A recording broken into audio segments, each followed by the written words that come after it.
Au nom d'Allah, le tout miséricordieux, le très miséricordieux. Tahaha.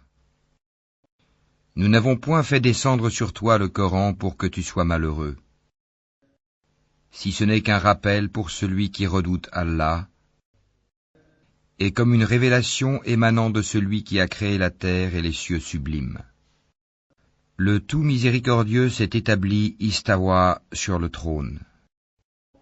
À lui appartient ce qui est dans les cieux, sur la terre, ce qui est entre eux, et ce qui est sous le sol humide.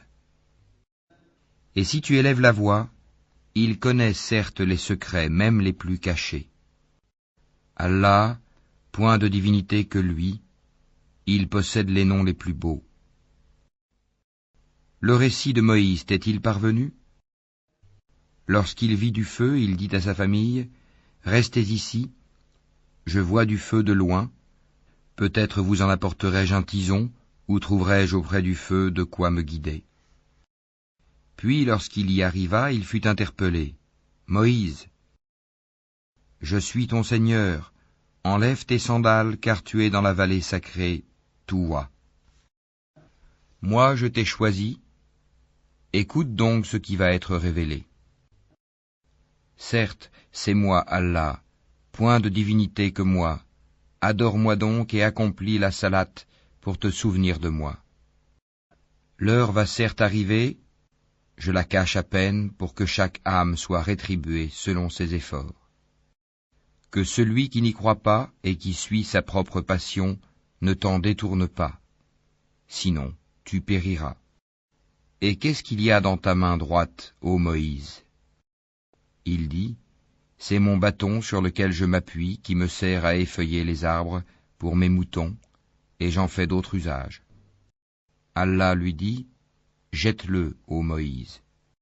Il le jeta, et le voici un serpent qui rampait.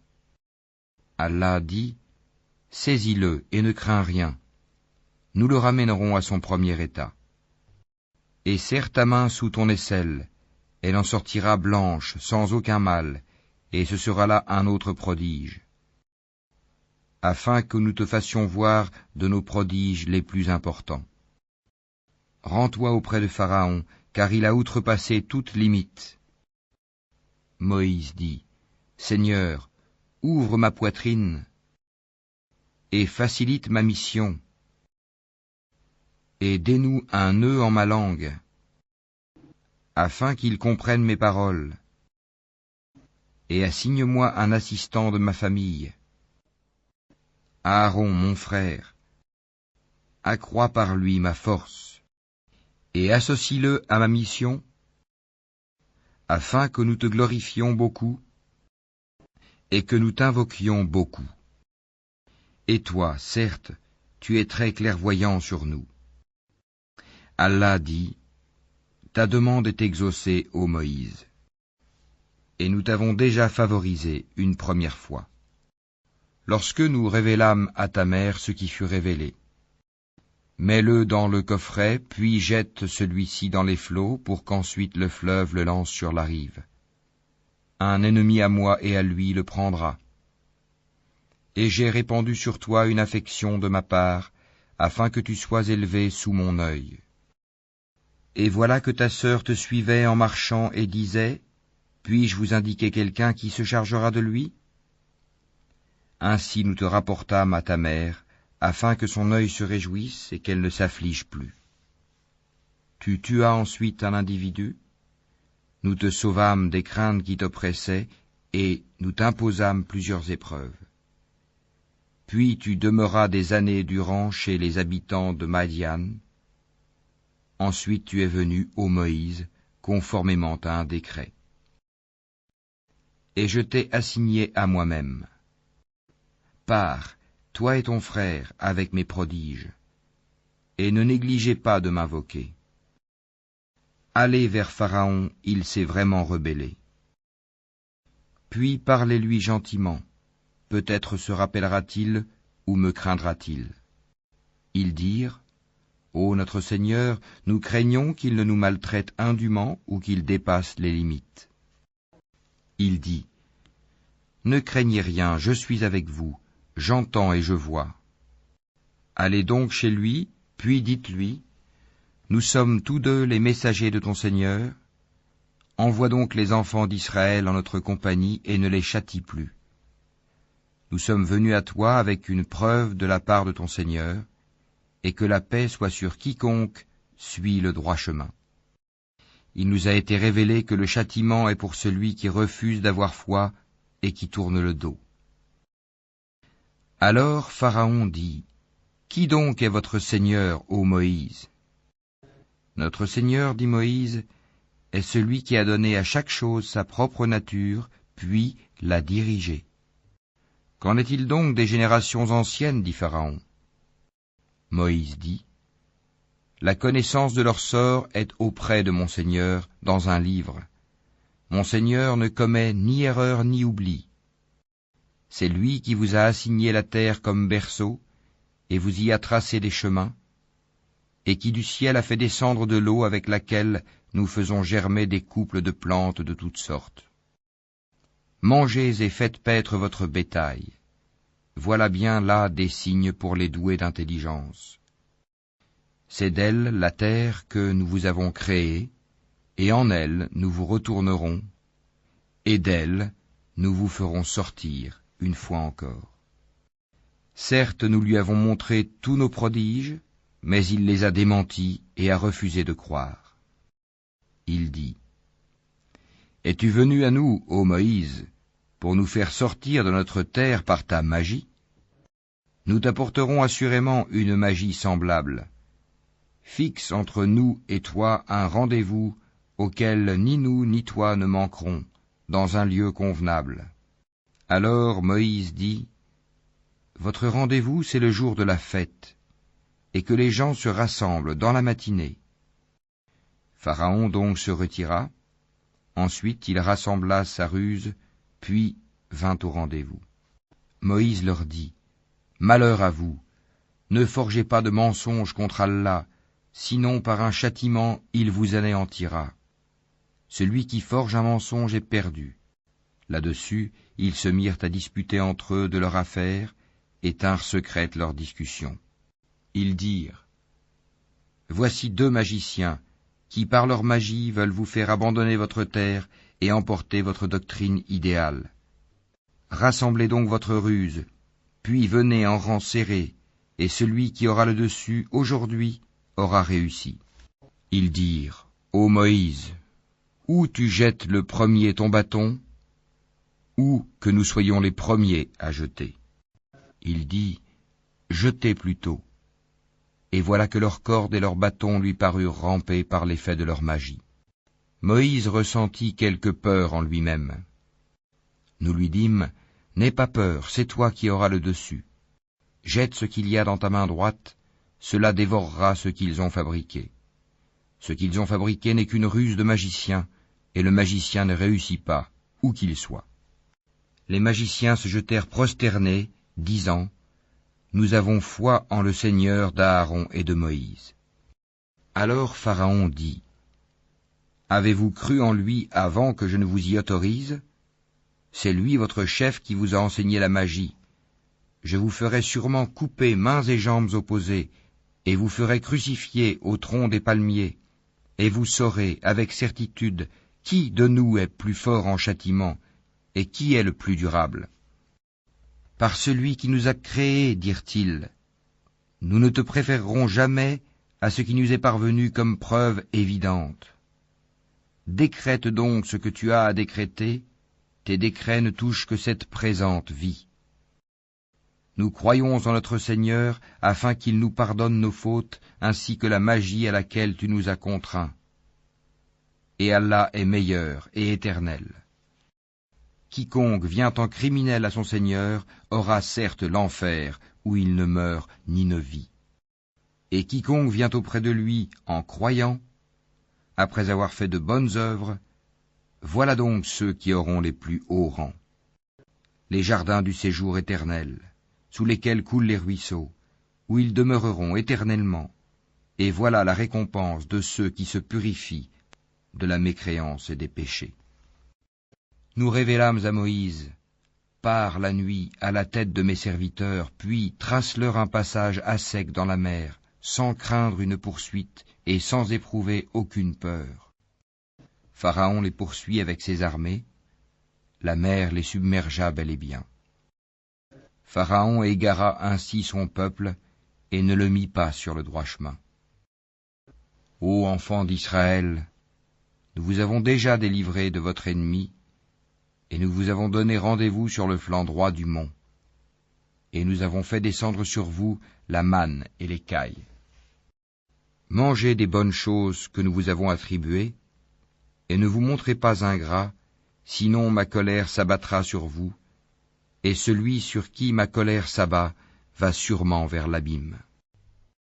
Et je suis grand pardonneur à celui qui se repent, croit, fait bonne œuvre, puis se met sur le bon chemin. Pourquoi, Moïse, t'es-tu hâté de quitter ton peuple? Ils sont là sur mes traces, dit Moïse, et je me suis hâté vers toi, Seigneur, afin que tu sois satisfait. Allah dit, nous avons mis ton peuple à l'épreuve après ton départ, et le Samiri les a égarés. Moïse retourna donc vers son peuple, courroucé et chagriné.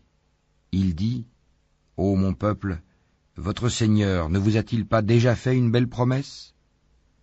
L'alliance a-t-elle donc été trop longue pour vous? Ou avez-vous désiré que la colère de votre Seigneur s'abatte sur vous pour avoir trahi votre engagement envers moi?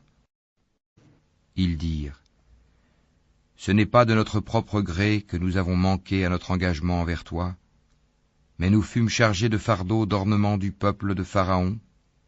Nous les avons donc jetés sur le feu, tout comme le Samiri les a lancés. Puis il en a fait sortir pour eux un veau, un corps à mugissement, et ils ont dit, c'est votre divinité et la divinité de Moïse. Il a donc oublié.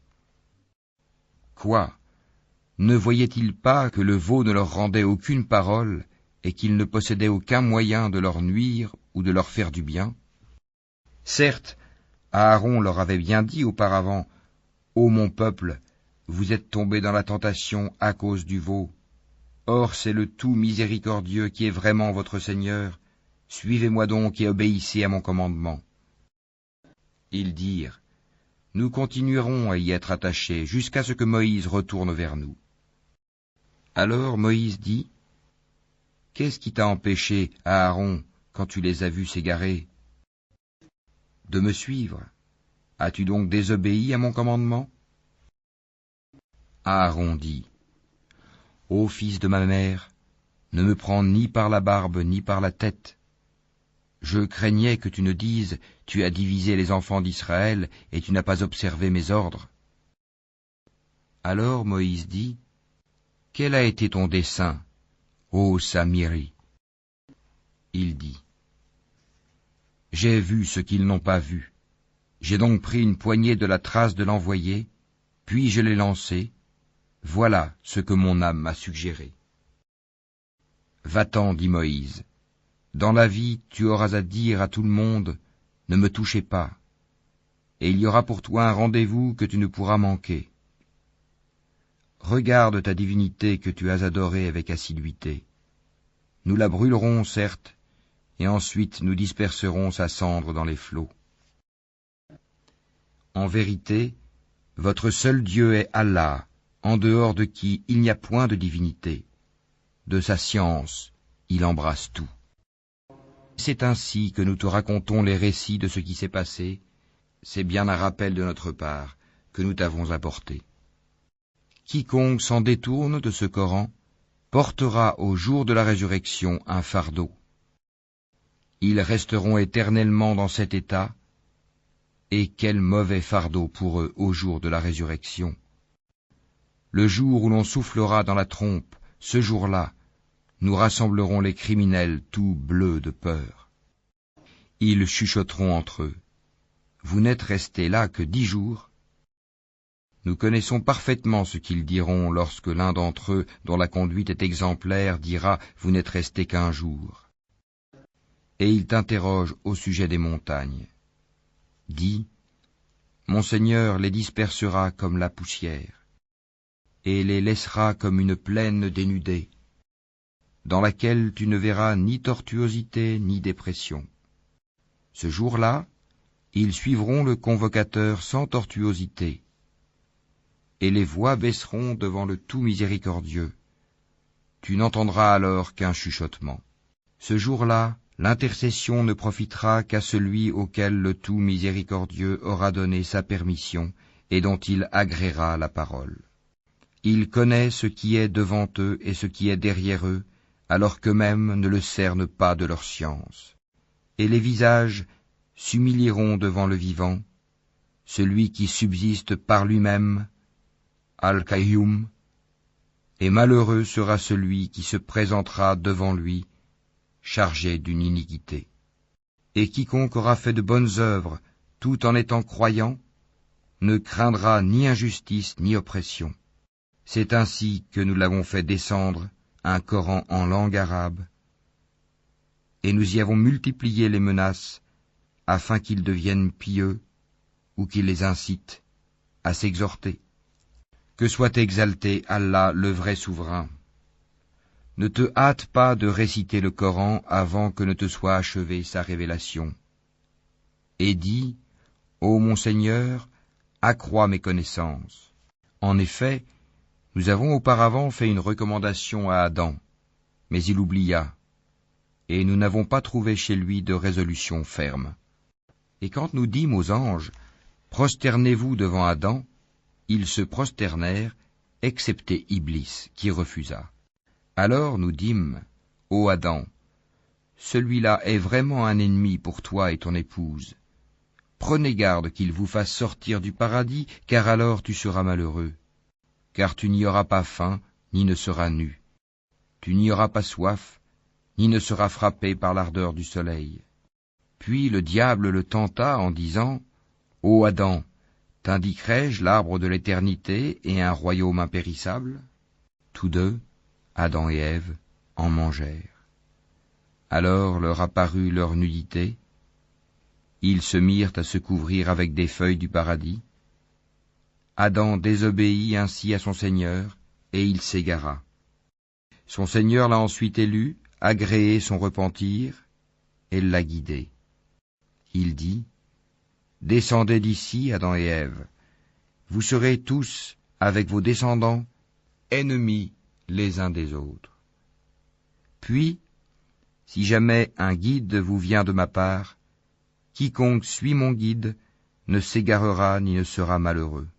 Et quiconque se détourne de mon rappel mènera certes une vie pleine de gêne, et le jour de la résurrection, nous l'amènerons aveugle au rassemblement. Il dira, ô mon Seigneur, pourquoi m'as-tu amené aveugle alors qu'auparavant je voyais? Allah lui dira, de même que nos signes enseignements t'étaient venus et que tu les as oubliés, ainsi aujourd'hui tu es oublié. Ainsi sanctionnons-nous l'outrancier qui ne croit pas aux révélations de son Seigneur, et certes, le châtiment de l'au-delà est plus sévère et plus durable. Cela ne leur a-t-il pas servi de direction que nous ayons fait périr avant eux tant de générations dans les demeures desquelles ils marchent maintenant? Voilà bien là des leçons pour les doués d'intelligence. N'eût été un décret préalable de ton Seigneur et aussi un terme déjà fixé, leur châtiment aurait été inévitable et immédiat. Supporte patiemment ce qu'ils disent et célèbre sa louange avant le lever du soleil, avant son coucher et pendant la nuit. Et exalte sa gloire aux extrémités du jour. Peut-être auras-tu satisfaction. Et ne tends point tes yeux vers ceux dont nous avons donné jouissance temporaire à certains groupes d'entre eux, comme décor de la vie présente, afin de les éprouver par cela. Ce qu'Allah fournit au paradis est meilleur et plus durable. Et commande à ta famille la salate, et fais-la avec persévérance. Nous ne te demandons point de nourriture, c'est à nous de te nourrir. La bonne faim est réservée à la piété. Et ils disent, pourquoi ne nous apporte-t-il pas un miracle de son Seigneur? La preuve, le Coran, de ce que contiennent les écritures anciennes ne leur est-elle pas venue? Et si nous les avions fait périr par un châtiment avant lui, Mohammed, ils auraient certainement dit, Ô notre Seigneur, pourquoi ne nous as-tu pas envoyé de messagers? Nous aurions alors suivi tes enseignements avant d'avoir été humiliés et jetés dans l'ignominie.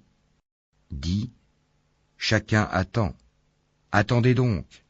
Vous saurez bientôt qui sont les gens du droit chemin et qui sont les bien guidés.